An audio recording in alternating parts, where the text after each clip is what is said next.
Muito bem, estamos falando dos 4 estágios da série: comunhão, edificação, evangelismo e multiplicação. Já falamos da comunhão, já falamos da edificação e falamos um pouco sobre evangelismo. E vamos falar mais um pouco. Nos textos que eu vou mencionar, vou comentar hoje aqui, você vai entender muitas coisas sobre evangelismo. Por que evangelizar? Que importância tem o evangelismo?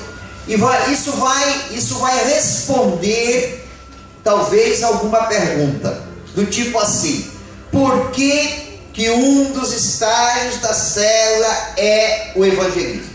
Amém? Então vamos começar pelos textos bíblicos. Ezequiel 18:32, Velho Testamento. Ezequiel 18:32. Aleluia, glória a Deus.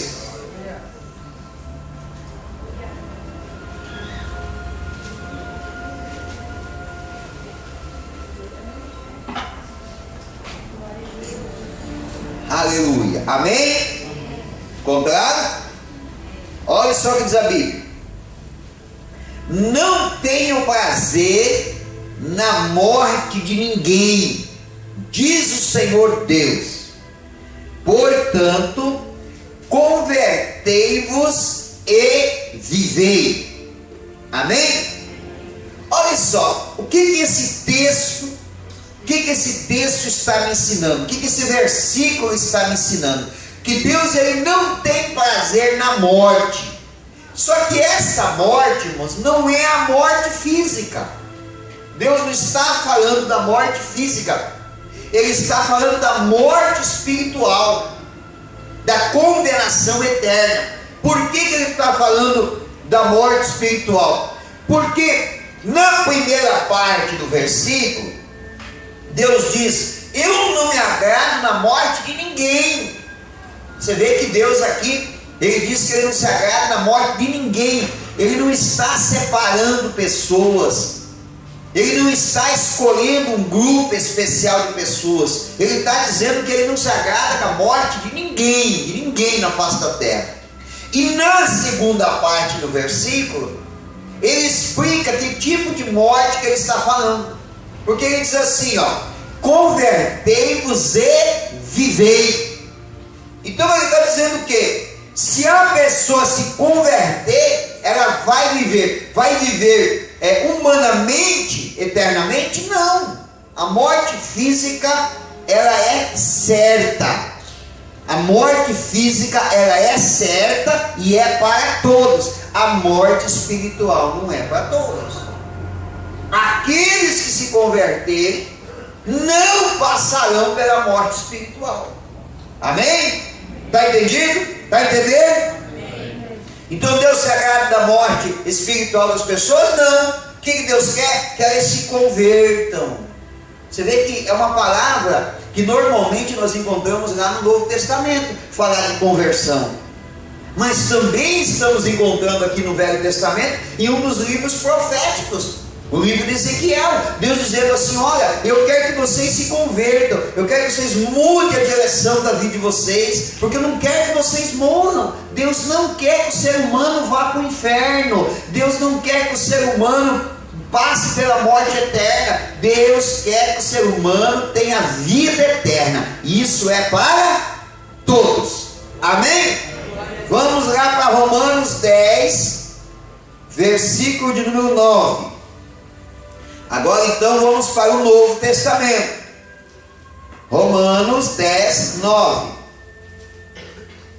Glória a Deus, aleluia. Quem achou, diga amém. Eu vou, segura a Bíblia aberta, eu vou lendo, nós vamos entendendo aqui, conversando, interpretando esse texto todo. Do 9 em diante, olha só. Todo mundo achou? Hein? Diz assim, ó: se com a tua boca confessares Jesus como Senhor, e em teu coração creres que Deus o ressuscitou dentre os mortos, serás salvo. Porque com o coração se crê para a justiça, e com a boca se confessa a respeito da salvação.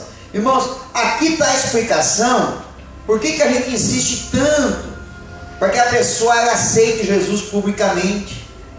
Você pode ver que na oração, para a pessoa aceitar Jesus, a gente pede para ela repetir: eu entrego a minha vida ao Senhor, eu reconheço Ele como meu Salvador, eu recebo Ele na minha vida como Senhor e Salvador da minha alma, blá, blá. É a oração que a gente faz. Agora, para essa oração ela ter o efeito verdadeiro, duas coisas precisam estar alinhadas. Primeiro, ele tem que crer com o coração. E segundo, ele tem que confessar com a boca. Então as duas coisas são importantes. Não é que o camarada vem aqui confessar: eu rendo a minha vida a Jesus, mas ele não crê em Jesus como Salvador. Não vai ter efeito. É por isso que às vezes você vê algumas pessoas que vêm na igreja, a gente faz apelo para aceitar Jesus, ela vem, aceita, algumas até se batizam, mas a vida delas não muda, elas não se convertem de verdade, elas não permanecem na igreja. Por quê? Porque no coração dela, de fato, ela não creu. Ela até fez a parte humana e pública, mas ela não creu. Aí tem outras pessoas, irmãos, que elas até creem no coração, mas elas não tomam a atitude de receber Jesus publicamente. Elas não fazem a oração de confessar Jesus, então a vida dela também não vai alcançar a salvação. Por quê? Porque ela não fez a oração. Ela tem que confessar. A Bíblia diz: com o coração se crê e com a boca se faz confissão. Então precisa andar alinhado. Essas duas coisas têm que existir na vida de uma pessoa que quer ser salva. Então vamos lá. Ezequiel, Deus disse que não quer que ninguém morra. Ele diz assim: convertei-vos. Agora em Romanos encontra esse texto que diz: quem crê com o coração e confessa com a boca vai ser salvo. Amém? Amém? Amém? Estamos começando a entender. Vamos continuar com o texto? Versículo 11: porquanto a Escritura diz: todo aquele que nele crê não será confundido. Você pode ver, irmãos, que a conversão, o mundo lá não consegue entender. A ciência não consegue entender. Os psicólogos, psicanalistas, os psiquiatras que não são cristãos, cientistas da mente, eles não conseguem entender. Por isso, durante muitos anos, houve até pesquisas em cima disso, e houve até algumas frases que o pessoal usava. Entre elas ele dizia assim: cuidado com os crentes, porque eles fazem lavagem cerebral. Até hoje ainda algumas pessoas acreditam nisso. Elas acreditam que nós, pastores, passamos por um treinamento para aprender como eludibriar a mente do ser humano, para poder manipulá-los para que eles façam tudo que a gente quer que eles façam. E você que está aqui, você sabe que não é nada disso, né? Sabe que não existe nada disso. Inclusive uma vez, um camarada ele me desafiou. Ele pegou e contou uma história para mim. Ele estava fazendo para me desafiar. Ele disse assim: tu é pastor? Tu é daqueles pastores que pede dinheiro? Eu falei: não, nós pregamos dízimo e oferta, não pede dinheiro. Aí ele pegou e contou a história. Ele falou assim: não, uma vez um padre estava dando uma palestra e ele falou assim: você sabe como é que esses pastores conseguem tirar dinheiro do povo? Eles têm um trabalho psicológico que eles fazem. Quer ver? Eu vou fazer aqui para vocês verem como é que é verdade. E é isso que tinha um grupo lá de umas 1000 pessoas assistindo a palestra dele. E ele pegou e começou a falar sobre dinheiro. Começou a falar. E daqui a pouco ele disse assim: então eu quero desafiar agora quem tem coragem de pegar R$1000 e vir trazer aqui. E aí do meio daquelas 1000 pessoas que se levantou uma pessoa, foi lá e deu R$1000. E aí o padre disse: tá vendo? É isso que eles fazem lá nas igrejas. Eles pegam e fazem isso. E eles convencem as pessoas. Isso é psicologia. Aí eu ouvi ele dizer isso. Falei: concordo com o senhor. O que o padre fez foi um trabalho de psicologia. Eu falei: só que o nosso, ele é muito mais eficiente que o do padre. Porque o padre ele fez uma vez no meio de 1000 pessoas e arrumou uma pessoa que deu R$1000. Nós fazemos com o nosso povo e tem gente que está há 30 anos lá e eu não preciso falar mais nada. Todo mês ele pega o dízimo dele e traz para a igreja. Quer dizer que a psicologia de vocês é bem mais ruim que a nossa. E aí ele parou para pensar. Eu falei para ele, você está equivocado. Você não sabe o que você está falando. Eu falei, você acha que a psicologia vai conseguir manter um camarada com a psique dominada durante 20, 30 anos? Por quê, irmãos? Porque o que de fato acontece na vida do cidadão? Ele se converte. E quando ele se converte, a conversão ela tem um poder tão grande na vida da pessoa que quem se converte nunca mais volta atrás. Quem volta atrás é porque não está convertido. Porque ele não creu de verdade no coração e ele não confessou Jesus como Salvador. Mas o convertido de verdade, irmãos, ele se converte, ele morre dentro da igreja e ele nunca mais volta atrás. Porque ele de fato, é isso que o mundo lá fora não entende. O que acontece na nossa vida quando nós entregamos a nossa vida para Jesus. Amém? Amém? Vamos lá. Versículo 12. Por isso que a gente não é confundido, né? Foi essa palavra que eu peguei aqui para falar sobre isso. Porquanto a Escritura diz, todo aquele que nele crê, ele não será confundido. Você pode ver, depois que ele crê em Jesus, acabou, irmão. A gente não se confunde mais. A gente não é enganado com ídolo, a gente não é enganado mais com feitiçaria, a gente não é enganado mais com mentira. Você pode ver, o cara se converte, andava sempre com o pezinho de coelho pendurado, não usa mais. Tinha uma ferradura em casa, não usa mais, porque ele sabe que não precisa mais. O trevinho de quarto folha, ele tirou da carteira, porque ele sabe que aquilo não serve para nada. Ele não faz mais sinal da cruz, porque sabe que não tem sentido. Ele não tem mais esse negócio de simpatia, ele tá com o pé direito, não passar embaixo de escada, cuidado com o gato preto. Nada disso. Por quê? Porque ele não é mais confundido, Depois que recebe Jesus, acontece a lavagem cerebral. Jesus lava a nossa mente de toda essa porcariada que não serve para nada. Glória a Jesus, vamos lá. Agora o 12. Pois não há distinção entre judeu e grego, uma vez que o mesmo é o Senhor de todos, ricos para com todos os que invocam. Por quê? Todo aquele que invocar o nome do Senhor será salvo. Amém? Repete assim comigo. Todo aquele que invocar o nome do Senhor será salvo. Amém? Deus quer salvar o povo, gente. Deus não quer empurrar ninguém para o inferno. Deus quer salvar as pessoas. Todo aquele que invocar o nome do Senhor será salvo. Vai ter muito crente quando chegar no céu vai ficar surpreso. Mas tu está aqui também? A pessoa vai dizer, não, olha, eu tive uma oportunidade, alguém falou para mim, no momento eu não dei crédito, mas depois lá na frente eu pensei melhor, que ele ficou martelando na minha cabeça, passou não sei quantos anos, mas eu não esqueci daquilo. Aí um dia eu disse, não, quer saber de uma coisa, eu quero esse Jesus na minha vida, quero esse Deus na minha vida. Entreguei a minha vida para ele, não tive muito tempo de seguir o evangelho, mas entreguei a minha vida para ele e fui salvo. Você está entendendo?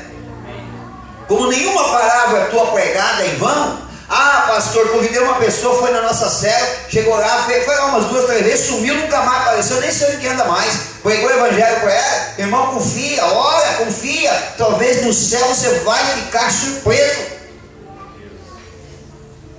Você vai chegar lá, vai perguntar assim, cadê a minha morada? Porque a Bíblia diz que no céu tem moradas celestiais. Cadê a minha morada? Quando você está lá, você vai olhar aquela casa bonita, resplandecente, cheia de pedra preciosa, de destaque no céu. Você vai perguntar para o anjo, mas por que aquela casa é a minha? Ah, aquela ali está cheia de pedras, são as pessoas que você pregou o evangelho, você falou do amor de Deus, você convidou para ir na célula, convidou para ir na igreja. No momento ela se converteu, mas elas estão tudo aí, ó. Aceitaram Jesus e a tua pedra está ali, ó. Mas vai ter casa no céu também, que não vai ser casebre, porque no céu não tem casebre. Mas vai ter umas casas bem simples lá no céu. Que o anjo vai dizer, fizeram um favor de fazer a casa que você ia vir para cá, tá aí para você morar. Mas não tem destaque nenhum. Não está em cima do morro, está lá no vale, no cantinho. Por quê? Porque você nunca falou de Jesus, você é tímido. Arrisca até alguns pastores acontecer isso, irmão. Pregou e chegou lá, a casa dele, um barraco. Por quê? Pregar no altar aqui é fácil, irmão. Tem que pregar lá fora. Lá que é lugar de anunciar Cristo. Vamos lá? Agora vem a parte, quero que você preste atenção. Versículo 14. Como, porém, invocarão aquele em quem não creram? Como é que alguém vai invocar o nome de Jesus se ele não crê em Jesus? Você acha que vai? Como é que uma pessoa que não conhece Jesus como Salvador, por exemplo, vou dar um exemplo aqui, eu não gosto muito de entrar nessa linha de ensinamento, porque às vezes eu tenho que falar aqui, e é gravado, e vai para o YouTube, e eu, às vezes não se sabe quem vai assistir, a pessoa às vezes pode se sentir ofendido, né? Mas tem coisa que eu tenho que falar, não adianta também. Por exemplo, tem gente que invoca o nome de Maria. Invoca, reza, queima vela, faz promessa. Como é que uma pessoa dessa vai invocar o nome do Cristo Salvador se ela não crê nele como Salvador? Se ela crê mais na Maria do que no Filho de Maria? Como é que ela vai crer? Como é que ela vai invocar em algo que ela não crê? Agora olha só, continua o texto, presta atenção. Então olha só. Como invocarão aquele em quem não creram? Essas pessoas não creem no Jesus Salvador, porque desde criança foram ensinadas que quem vai fazer intermediação é no céu, é a Maria. Então eles não creem, eles creem na Maria. Então como é que eles vão invocar Jesus se eles creem na Maria? Agora vamos lá. Como eles crerão naquele de quem que nada ouviram? Como é que se quer que alguém creia no Jesus Salvador se não ouviu falar de Jesus como Salvador? O máximo que ouve de Jesus é menininho que nasceu na manjedoura e um homem que foi crucificado e sepultado. Se não se dá ênfase no Salvador, no rei que vai vir reinar, como é que elas vão crer em alguém de quem elas não ouviram falar dessa maneira? Tem mais, vamos lá. Como poderão invocar aquele em quem não creram? E como crerão naquele que nada ouviram? E como ouvirão se não há quem pregue? E como pregarão se não forem enviados? Como está escrito: quão formosos são os pés dos que anunciam coisas boas. Irmão, como é que esse povo vai ser salvo se não tiver alguém que pregue para eles? Se não tiver alguém que pregue a salvação, o Jesus Salvador para eles? Como é que eles vão crer? Como é que eles vão invocar, vão crer e vão acreditar no Jesus Salvador se não tiver quem pregue? E não vai ter quem pregue se nós não enviarmos eles para pregar. Por isso, olha só, quero que você preste atenção. No estágio do evangelismo, esse estágio do evangelismo, ele tem dois papéis importantes na célula. O primeiro deles, que ele vem assim, ligado com a edificação. Ele é meio que uma edificação também. Ele tem esse papel de edificação. É uma edificação tendendo para o evangelismo. O primeiro papel do estágio de evangelismo na célula é você ensinar as pessoas que já frequentam a célula a importância do evangelismo no mundo. O mesmo que eu estou fazendo aqui para vocês hoje. Estou destrinchando um texto, mostrando para vocês a importância que tem anunciar o evangelho para que as pessoas ouçam, para que elas creiam, para que elas sejam salvas, porque Deus não quer que ninguém morra, que ninguém vá para o inferno.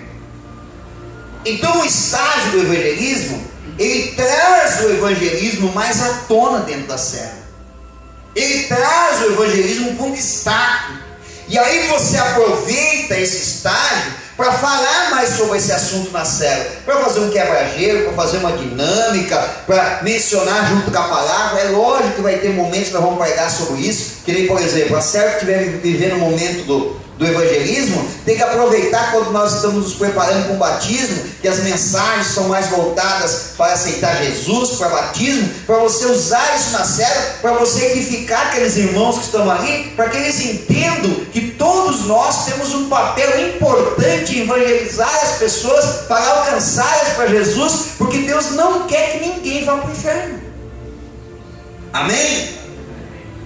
É a primeira importância do evangelismo na célula. Segunda, o estágio do evangelismo na célula, ele faz o quê? Ele motiva as pessoas a evangelizar, a falar do amor de Deus, a anunciar Jesus Salvador, ganhar almas para Jesus e, consequentemente, trazer novas pessoas para a célula. Então, o estágio do evangelismo ele tem uma importância muito grande. Essas duas importâncias dentro da célula. Amém? Eu ensino as pessoas, porque, irmãos, se nós não nos preocuparmos com isso, nós podemos até ter êxito no trabalho. A gente pode até ter êxito, mas não vamos ter o êxito que Deus quer que a gente tenha. Você acha que Deus quer que a gente só tenha? Digamos que a gente chegue às 2.000 pessoas, que é o nosso propósito aqui. Amém? Vamos chegar assim, é claro que vamos chegar, tenho certeza disso. Quantas mil pessoas tem em Santo Antônio? No município, 42 para mais, né? 42 mil para mais. Se nós alcançarmos 2.000, ficou quantos para trás? 40. Vamos dizer que o resto das igrejas ganharam a outra metade, 20. Tem mais quantas mil pessoas aí? Mais 20 mil. Agora, se nós entendermos o propósito, é provável que nós venhamos a ganhar as 2.000 pessoas e de repente mais umas 2.000 pessoas a gente tem anunciado o evangelho para elas têm se convertido e ido para outra igreja, será? Enfim. Quer dizer, o raio de alcance é muito maior quando nós entendemos o verdadeiro propósito do evangelismo. É isso que Jesus está dizendo para nós aqui na palavra. Então não posso tratar o evangelismo apenas como uma ferramenta para levar alguém para a célula. Não, o evangelismo tem que fazer parte da minha vida. E é por isso que ele dentro da célula como estágio, ele é importante como edificação dos irmãos, para que os irmãos aprendam a importância disso. O último versículo ali, a última parte do versículo 15 diz assim: quão formosos são os pés dos que anunciam coisas boas. Quer ver de onde nasceu esse versículo? Vai lá para Isaías, lá no Velho Testamento, Isaías 5:7. Isaías 5:7. O que é esse versículo, irmãos? É um elogio. É um elogio que é dado. Você vê que é elogio aqui, não está dizendo assim: ó, quão formosos são os pés daqueles que pregam bem, que cantam bonito. Não. O elogio é para quem prega o evangelho. Isaías 5:7 diz assim, ó: porque a vinha do Senhor dos exércitos é a casa de Israel, e os homens de Judá são a planta direta do Senhor. Acho que não é isso, né? Não, estou perdido aqui, gente. Para aí que eu marquei errado. E agora, vai saber o que é? Alguém procura aí na internet rapidinho para mim aí. Conforto. Não, para aí que eu já sei. Só um pouquinho que eu já vou achar. Ninguém banheiro. Só um pouquinho. Paciência. Só vai lendo o Salmo 40 enquanto eu acho. Ah, tá. Isaías 52:7. Faltam dois aqui. Viu? Quase analfabeto. 52:7. Viu? Vou corrigir aqui. Amém? Acharam agora? Que formosos são sobre os montes os pés do que anunciam as boas novas, que faz ouvir a paz e que anuncia coisas boas. Amém? Muito bem. Abra lá em Marcos 16:15.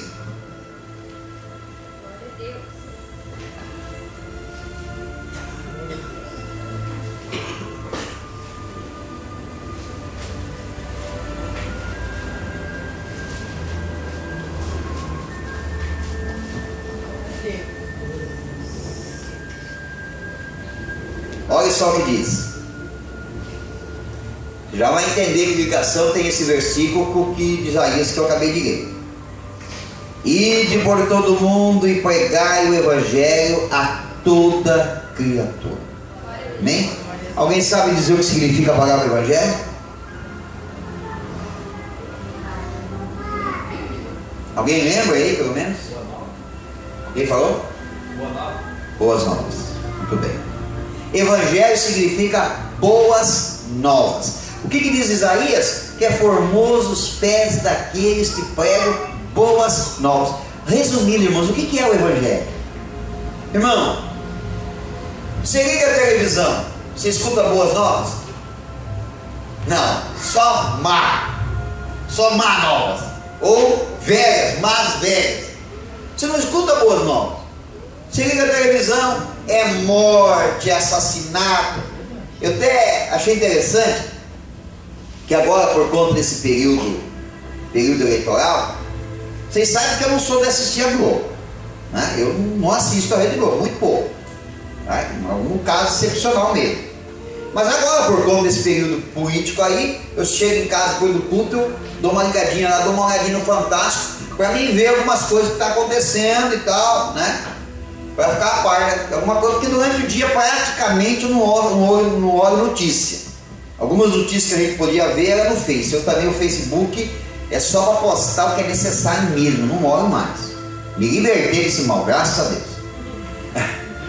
Tô brincando, tem parte boa, é pouquinho, mas tem umas coisinhas boas. É bem pouquinho, mas tem. Né?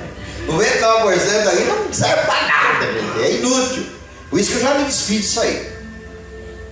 E eu cheguei em casa, estava passando uma matéria, já por 2 domingos eu olhei, sobre a Coreia do Norte.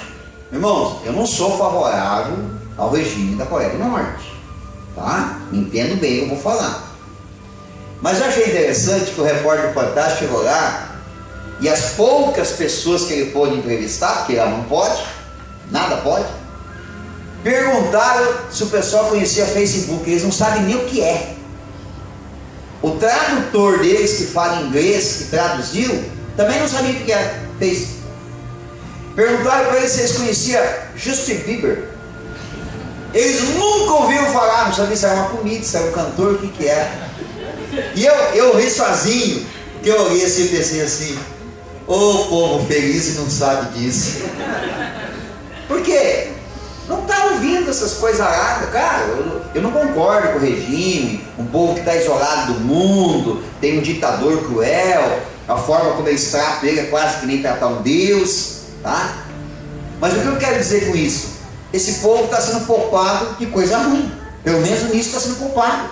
O que Jesus, agora eu quero que você faça uma análise. A semana inteira, aquele pessoal que vai na tua cela, a semana inteira, eles assistem televisão, eles não ouvem boas novas. A não ser aqueles que entram lá no canal evangélico e tal, até tem chance. Mas a maioria não ouve boas novas.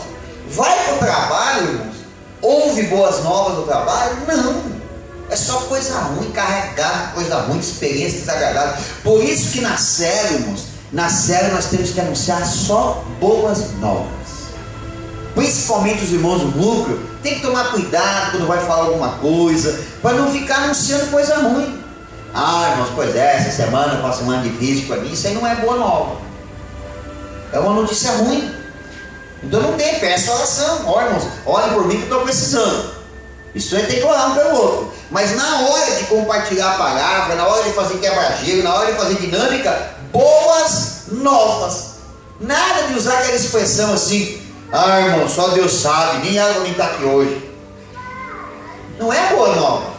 Está assustando as pessoas. Então tem que ser boa nova mesmo. É o Evangelho é boas novas. Amém? Amém. Agora, como nós estamos falando do evangelismo, deixa eu explicar para vocês o que é evangelismo. Olha só.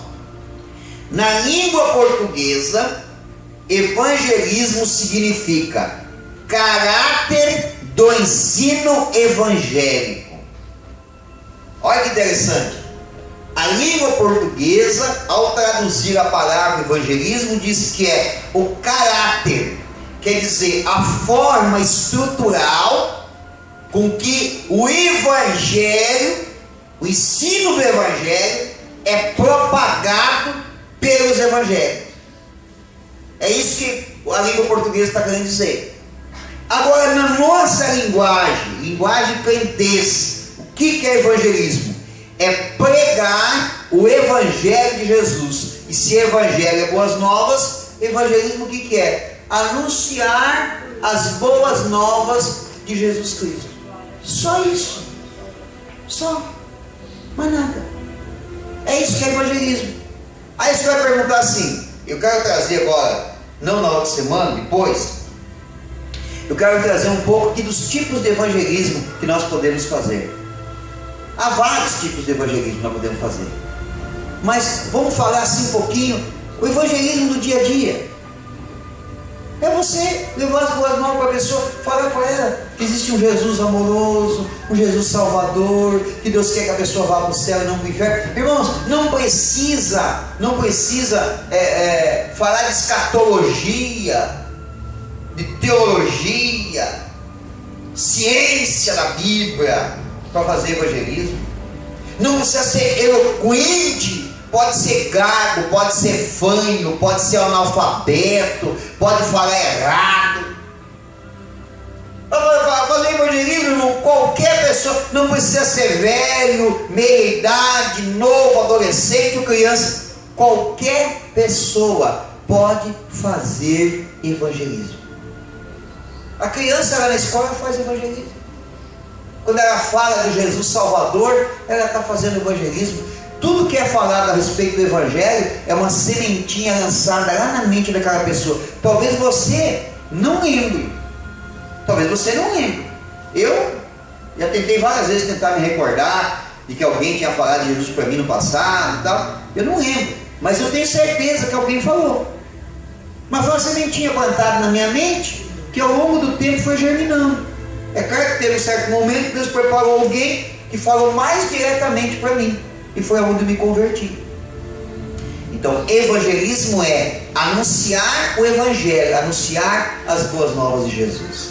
Amém? Amém. Por isso que Marcos 16:15 diz: ide por todo mundo e pregai o Evangelho, anunciai as boas novas de Jesus. Por onde, irmãos? Por todos os lugares, para todas as pessoas. Não perca nenhuma oportunidade de falar do amor de Deus. Amém? Fique em pé e vamos orar.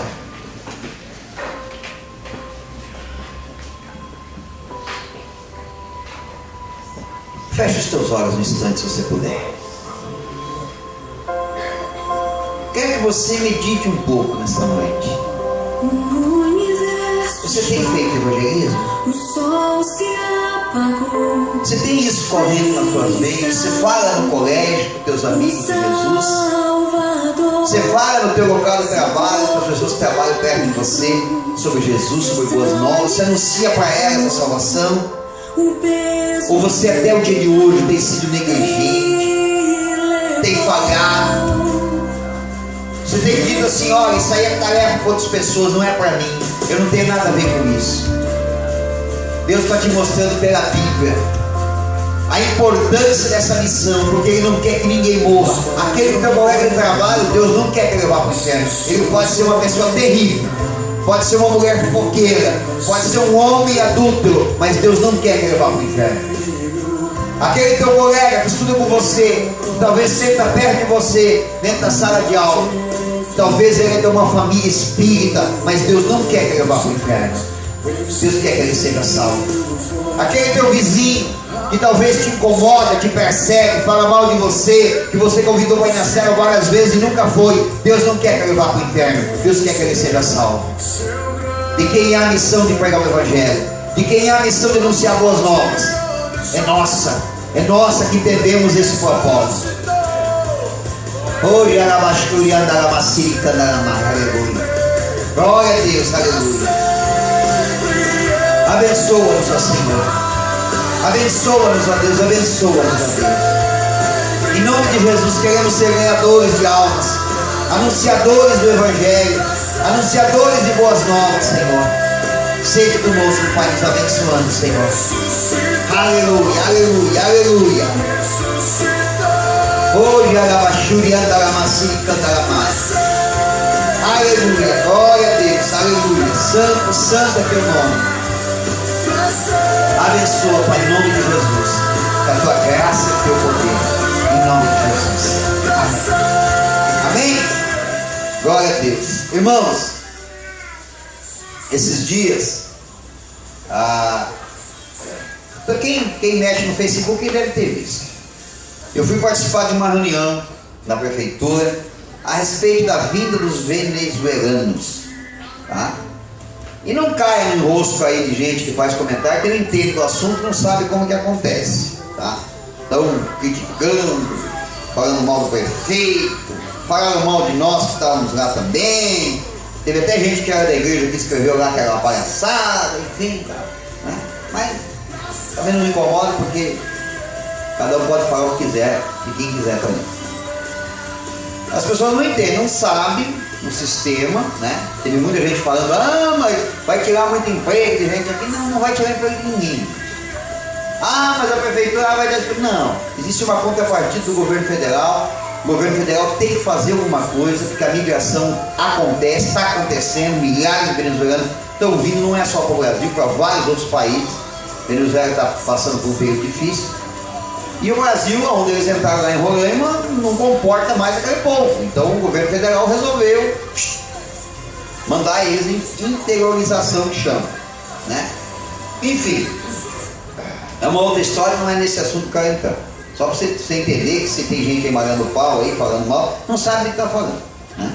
Teve gente que postou e disse assim, porque eu fui no hospital, fiquei 3 horas para ser atendido. Eu falei, mas que egoísmo, né? Demorou 3 horas para ser atendido e foi atendido. Os caras estão morrendo, estão saindo do país deles para procurar vida, e aí nós temos que fechar as portas porque estamos ficando 3 horas para ser atendido no hospital. Existe um problema de saúde no Brasil, existe, isso é claro. Nós não podemos deixar de reivindicar os nossos direitos também. Mas não tem nada a ver uma coisa com a outra, tá? Enfim, eu fui convidado para participar, agora foi formada uma comissão, eu e o Paulo vamos fazer parte, representando a igreja. Nossa, que é uma equipe aí que vai organizar a vinda de alguns venezuelanos que precisam de apoio. Aí quando eu fui convidado para ir lá, falei, ir lá para participar de uma reunião, ouvi um monte de gente para falar.